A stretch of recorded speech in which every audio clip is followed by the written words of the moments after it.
Olá pessoal, tudo bem? Meu nome é Diego Palmeiron, sou enfermeiro especialista em urgência e emergência, terapia intensiva, gestão hospitalar e enfermagem do trabalho. Trabalharei com vocês nessa disciplina de política de alimentação no Brasil. Peço para que estejam munidos de papel e caneta, para que se as dúvidas surgirem, vocês possam postar as mesmas nos fóruns de Tira Dúvidas, ok? Neste módulo, vamos falar sobre o controle de qualidade da alimentação escolar, o Conselho de Alimentação Escolar e escola no contexto internacional. Vamos lá então? Primeiramente, é necessário dizer que os principais órgãos governamentais que são responsáveis pela legislação sanitária em nosso país são o Ministério da Agricultura, Pecuária e Abastecimento e a Agência Nacional de Vigilância Sanitária. Estes órgãos têm representações nos estados e municípios brasileiros, os que têm a função de fiscalizar e realizar o controle higiênico-sanitário nos locais e estabelecimentos em que haja atividades relacionadas com a produção de alimentos, como, por exemplo, restaurantes, cozinhas, indústrias, supermercados, inclusive as cozinhas de escolas. Por isso, é importante que você, um educador da alimentação escolar, tenha os conhecimentos necessários para desenvolver suas atividades com segurança e eficiência. Esses conhecimentos mais específicos de boas práticas e de manipulação de alimentos serão tratados nos cadernos de organização e operação de cozinhas escolares. De forma geral, podemos traçar como as principais atribuições do técnico em alimentação escolar e no controle de qualidade e receber da escola os alimentos destinados à alimentação escolar, controlar o que entra e o que sai dos estoques, dispensas de produtos, armazenar alimentos de forma a conservá-lo em perfeito estado de consumo, discutir e problematizar com os nutricionistas as dificuldades, dúvidas e questões que emergem na alimentação da criança, jovens e adultos de sua escola, ok? Também tem a função de preparar os alimentos de acordo com o cardápio planejado pelo nutricionista, organizar os utensílios e todos os materiais necessários à boa distribuição da alimentação, servir os alimentos na temperatura adequada, cuidar da limpeza e manutenção do material e locais destinados à preparação, estocagem e distribuição, distribuir a alimentação por igual a todas as crianças, incentivando-as a comer de tudo sem deixar sobras e higienizar utensílios, equipamentos e dependências dos serviços de alimentação. Dentre desses conjuntos de procedimentos na política de alimentação, também encontramos e encontraremos os testes de aceitabilidade, que é um conjunto de procedimentos metodológicos cientificamente reconhecido, destinado a medir o índice de aceitabilidade na alimentação oferecida aos estudantes atendido pelo Programa Nacional de Alimentação Escolar, PNAE, conforme a resolução do FNDE de 38/2009, em que suas aplicações deverão ser aliadas às práticas pedagógicas, conforme o artigo 13, inciso 1. Este é importante também para determinar a qualidade da alimentação servida, bem como inserir alimentos atípicos aos cardápios. Sua aplicação será bimestral, pois a unidade escolar deve saber e se os alunos não enjoaram dos cardápios ou se recusaram e se alimentar de algum ingrediente servido. A partir daí, toda a equipe deverá fazer as intervenções necessárias para a boa aceitação de produtos como um valor nutricional adequado ao desenvolvimento dos alunos. É o nome dado ao teste realizado diretamente com os alunos das unidades educacionais, sendo importante para avaliar o impacto de um programa de alimentação, utilizando este instrumento desde a década de 70 para avaliar o consumo alimentar dos alunos. Um alimento pode ser considerado como de boa aceitabilidade quando preenche as expectativas da maior parte dos alunos com relação às características sensoriais, aparência, cor, aroma, consistência ou textura e o sabor. Assim, a aceitabilidade de um alimento está relacionado com a interação positiva entre o alimento e o aluno que o consome. Não basta introduzir nos cardápios alimentos nutritivos, variados e de qualidade. É condição fundamental que os mesmos sejam aceitos pelos alunos, para entender as necessidades nutricionais durante o período de permanência na unidade educacional. O teste é coordenado pelo setor de pesquisa e desenvolvimento, que segue com referência o Manual para Aplicação dos Testes de Aceitabilidade no Programa Nacional de Alimentação Escolar e é aplicado pelos nutricionistas do setor de supervisão.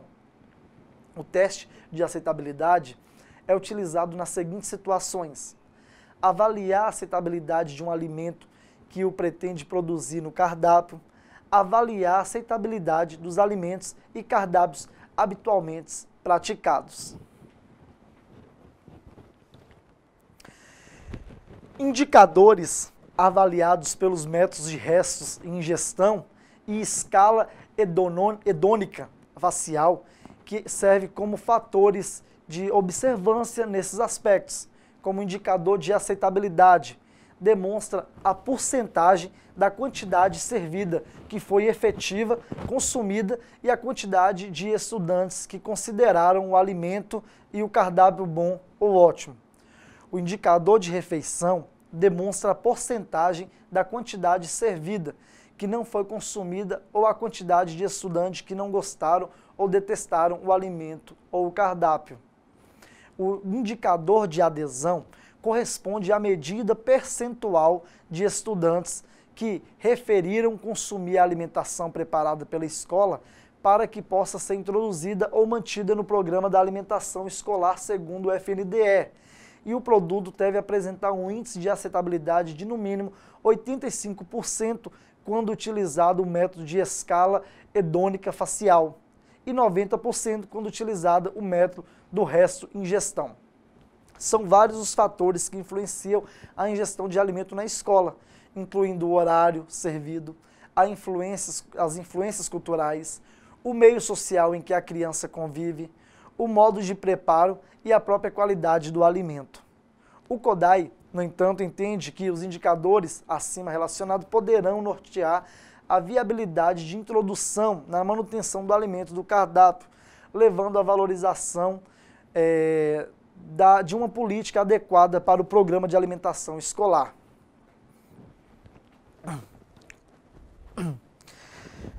Embora pouca gente tenha ouvido falar dele, o Conselho de Alimentação Escolar, o CAE ou CAI, existe desde 2000 para fiscalizar os recursos federais destinados à merenda escolar e garantir as boas práticas sanitárias e de higiene dos alimentos nas instituições de ensino. Instituído por medida provisória, posteriormente, ele passou a ser previsto pela Lei de número 11.947 de 2009, que regulamenta a alimentação escolar. Sua criação está relacionada à descentralização dos repasses do Programa Nacional de Alimento Escolar, do Ministério da Educação, e que passaram a ser feitos diretamente aos municípios e estados, sem necessidade da realização de convênios e de acordos similares, visando dar maior agilidade ao processo. Compostos de representantes da sociedade civil, de trabalhadores de educação, de pais de alunos, cabe ao órgão analisar uma série de ações que inclui desde a produção dos alimentos até a prestação de conta dos gastos relacionados ao consumo. Também é tarefa do CAI emitir um parecer anual sobre o uso desses recursos pela rede de ensino, trabalho que exige precisão, já que é com base nesses relatórios que será determinada a continuidade ou a interrupção dos repasses desse Fundo Nacional de Desenvolvimento da Educação para a alimentação na escola. A sua colaboração, gestor para um conselho, é fundamental para garantir que ele funcione contento. Se você ainda não teve a oportunidade de conversar com algum integrante do órgão, pode estar solicitando à Secretaria de Educação o contato do CAI, ao qual a sua instituição está vinculada para obter mais informações e divulgá-la na sua escola. Procure ser receptivo sempre que receber os conselheiros. Eles visitam as escolas para observar aspectos como o armazenamento dos gêneros alimentícios e insatisfação dos estudantes em relação aos pratos do cardápio. Por exemplo, eles podem dar orientação, muitos úteis para toda a equipe. E também é importante incentivar a participação da comunidade interna nas reuniões dos colegiados. Uma vez incluída, essa população poderá se interessar em fazer parte do órgão. A atuação é também voluntária e, dessa forma, favorece uma maior interação com a sua escola.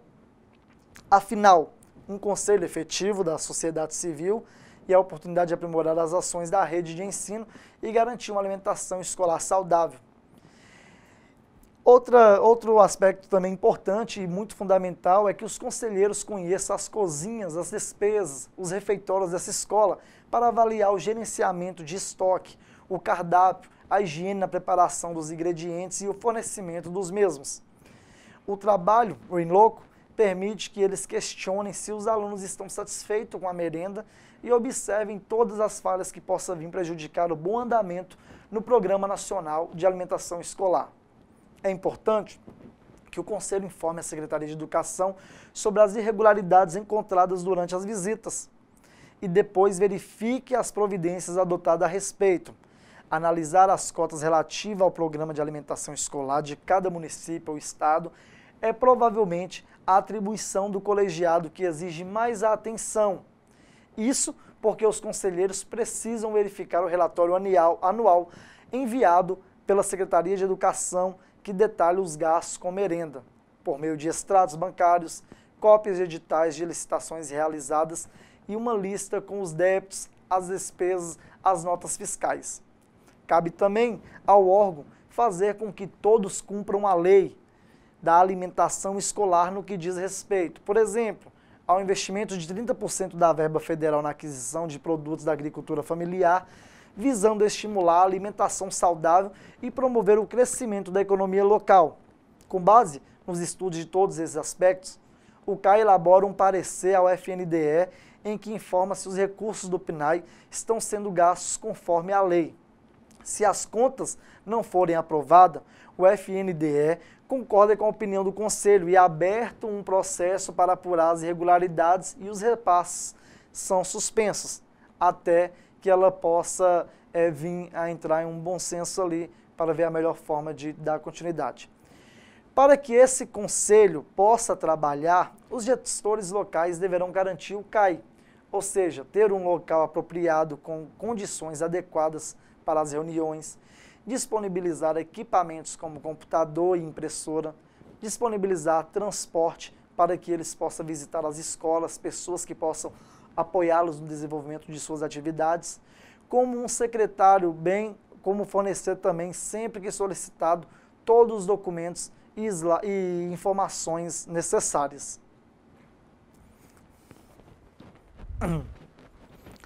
O Programa Nacional de Alimentação Escolar, popularmente conhecido como Merenda Escolar, é gerenciada pelo Fundo Nacional de Desenvolvimento da Educação e visa a transferência em caráter suplementar de recursos financeiros aos estados, ao Distrito Federal e aos municípios destinado a suprir parcialmente as necessidades nutricionais dos alunos.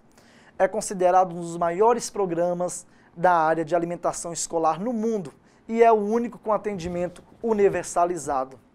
O programa tem sua origem no início da década de 40, como foi mencionado, quando o então Instituto de Nutrição defendia a proposta de o governo federal oferecer alimentação à escola.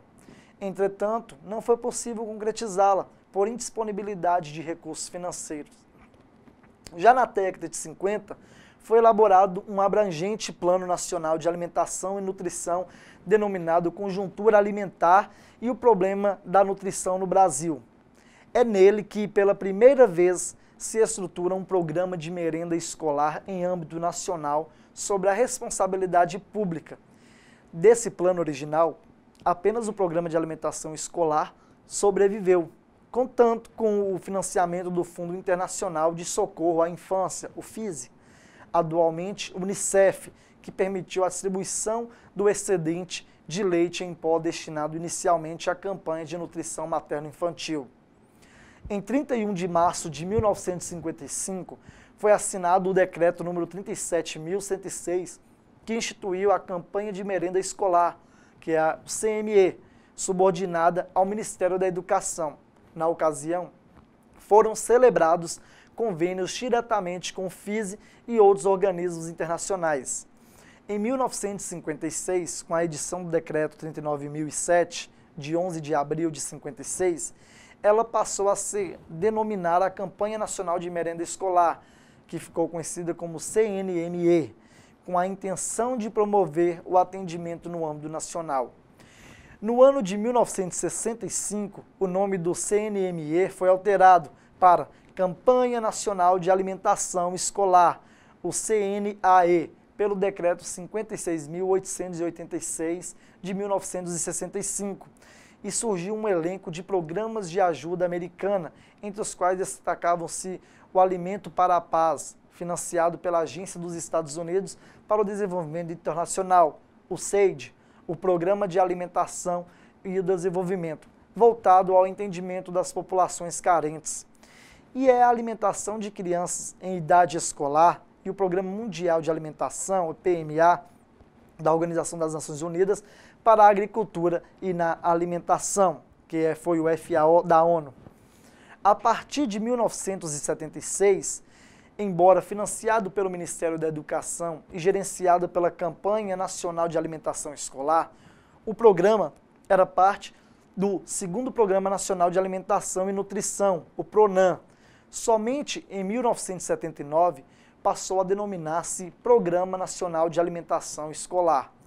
Com a promulgação da Constituição Federal em 1988, ficou assegurado o direito à alimentação escolar a todos os alunos do ensino fundamental, por meio de programa suplementar de alimentação escolar a ser oferecido pelo governo federal, estaduais e municipais. Desde sua criação até 1933, a execução do programa se deu de uma forma centralizada, ou seja, o órgão gerenciador planejava os cardápios, adquiria os gêneros por processo licitatório, contratava laboratórios especializados para efetuar o controle de qualidade e ainda se responsabilizava pela distribuição dos alimentos em todo o território nacional. Descentralização, que ocorreu em 1994, foi um dos recursos para a execução do programa, ou seja, foi instituída por meio da Lei nº 8.913, de 12 de 7 de 94, mediante celebração de convênios com os municípios e o envolvimento da Secretaria de Educação dos Estados e do Distrito Federal, as quais delegou-se competência para atendimento aos alunos de sua rede e das redes municipais das prefeituras que não haviam aderido à descentralização. Nesse período, o número de municípios que aderiram à descentralização evoluiu de 1.532 em 1994 para 4.314 em 1998, ou seja, questão de 4 anos, representando mais de 70% dos municípios brasileiros. A consolidação da descentralização, já sob o gerenciamento do FNDE, se deu com a medida provisória de número 1784, de 14 de dezembro de 1998, em que, além de repasse direto a todos os municípios e secretarias de educação, a transferência passou a ser feita automaticamente, sem a necessidade de celebração de convênios ou quaisquer outros instrumentos similares, permitindo maior agilidade no processo e menos burocracia. Nessa época, o valor diário per capita era de 13 centavos ou 13 no câmbio real do dólar para o período, principalmente que surgiu os principais avanços em cima desses valores. Também propiciou grandes avanços o PNAE, né?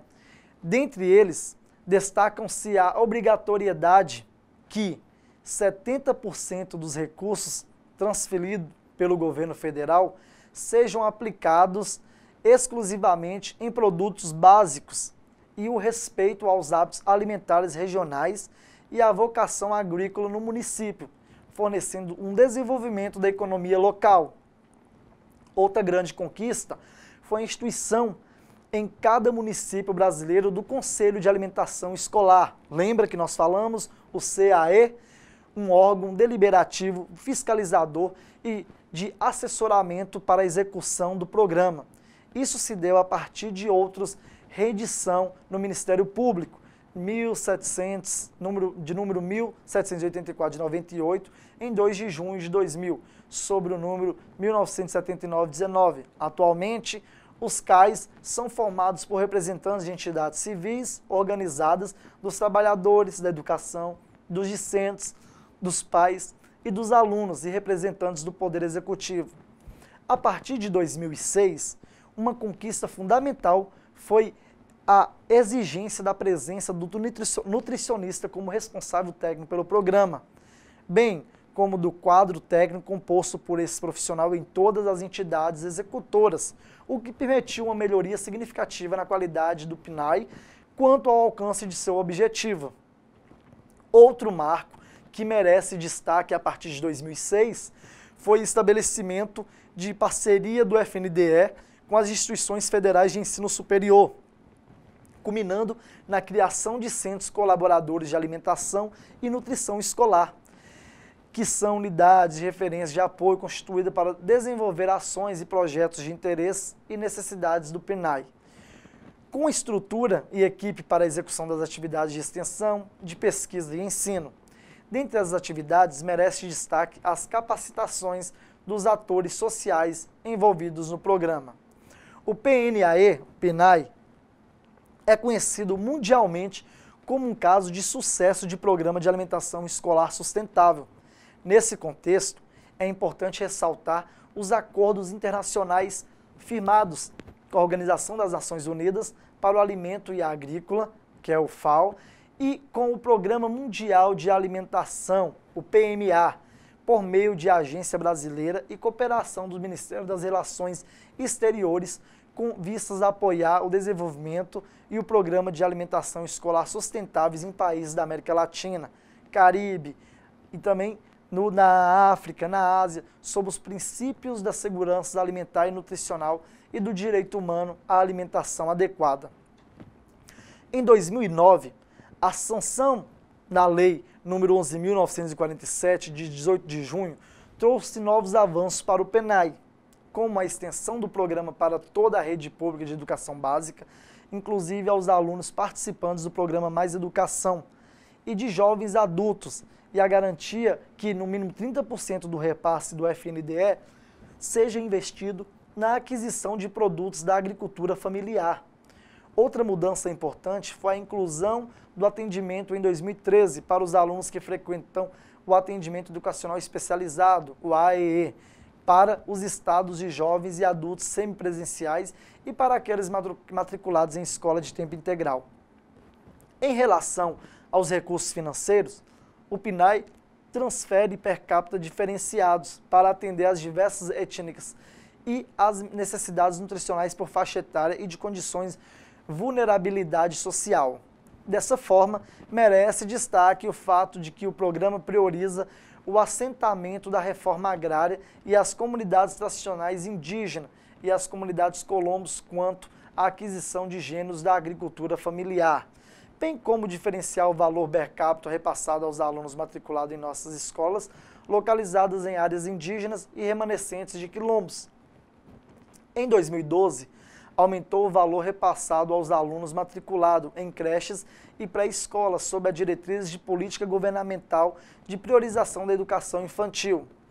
Em 17 de julho de 2013, foi publicada a Resolução FNDE 26, que fortalece um dos eixos do programa, a Educação Alimentar e Nutricional, o EAN, ao dedicar uma seção às ações desse EAN.